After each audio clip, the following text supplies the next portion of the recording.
அன்பு பேரவைத் தலைவர் அவர்களே, இந்த அரசின் முன்னாடி இவ்வளவு பிரச்சனைகள் இருக்கு, ஏகப்பட்ட பிரச்சனைகள் இருக்கு. இதையெல்லாம் தீர்க்க முயற்சி பண்ணாம அடுத்த கட்சி ஆட்களை இழுக்கிற வேலையை தான் நீங்க எல்லாம் முழுவீச்சுல செஞ்சுட்டு இருக்கீங்க. இந்த அரசின் மீதான நம்பிக்கை வாக்கெடுப்பின் போது நான் குறிப்பிட்டு சொன்னேன், புதுமையான ஆட்சின்னு சொன்னீங்க, கடைசியில புஷ்பா பட ஆட்சியை கொடுத்திருக்கீங்கன்னு குறிப்பிட்டு பேசியிருந்தேன். அந்த அளவுக்கு குதிரை பேரம் தொடர்ந்து நடந்துட்டு இருக்கு. அப்படி பேசின அப்புறமாவது நிறுத்த தலைவர்களுக்கு இந்த குதிரை பேரம் கழுதை பேரம் என்பதை பற்றி எல்லாம் பேசுவதற்கு இடமல்ல. இது ஆதாரம் இல்லாமல் எந்த பேரத்தை பற்றி பேசுவதை நான் அனுமதிக்க முடியாது. அடுத்த நீங்க அடுத்த இதுக்கு போலாம். 3 சீட்டர் சோஃபா 3 சீட்டர் சோஃபா இன்னைக்கு 5 சீட்டர் சோஃபாவா அப்கிரேட் பண்ணிருக்கீங்க.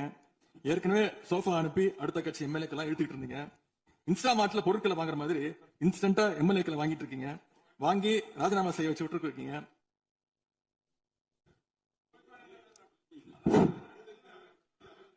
இல்ல நான் என்ன சொல்றேன், எந்த பேரத்தையும் பத்தி இங்க பேச அனுமதி கிடையாதுன்னு தான் நான் சொல்றேன். நீங்க உதாரணம் சொல்லுங்க, திடீர்னு எடுத்தோடனே குதிரை பேரம் சொல்லுவது, அப்புறம் இன்னொரு பேரம் என்று சொல்லி மாண்பு உறுப்பினர் வந்து சோஃபான்னு சொல்றாரு. நான் என்ன சொல்றேன்னா, எதையும் சொல்வதற்கு இந்த அவைக்கு உரிமை உண்டு. ஆனால் சொல்வதிலே உண்மை இருக்க வேண்டும். உண்மைக்கு மாறான தகவல்களுக்கு இங்க இடமில்லை.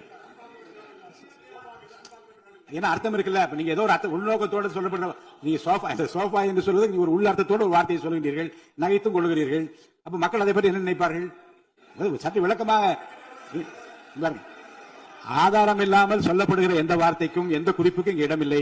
மாண்பு எதிர்க்கட்சி தலைவர் நீங்க தொடர்ந்து பேசலாம்.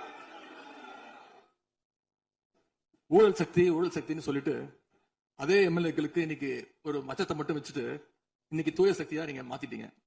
அதனால எங்களுடைய தலைவர் சமீபத்தில் சொன்னாரு, தீர்ந்து போன சக்திகள்கிட்ட திருடுற அளவுக்கு காஞ்சி போன சக்தியா இன்னைக்கு இந்த ஆட்சியாளர்கள் இருக்கிறாங்க. ஆகவே இந்த குற்றச்சாட்டுகளுக்கு முதலமைச்சர் அவர்கள் தன்னுடைய பதிலுரையில அவர் விளக்கம் அளிப்பார்னு நாங்க நம்புறோம். முக்கியமா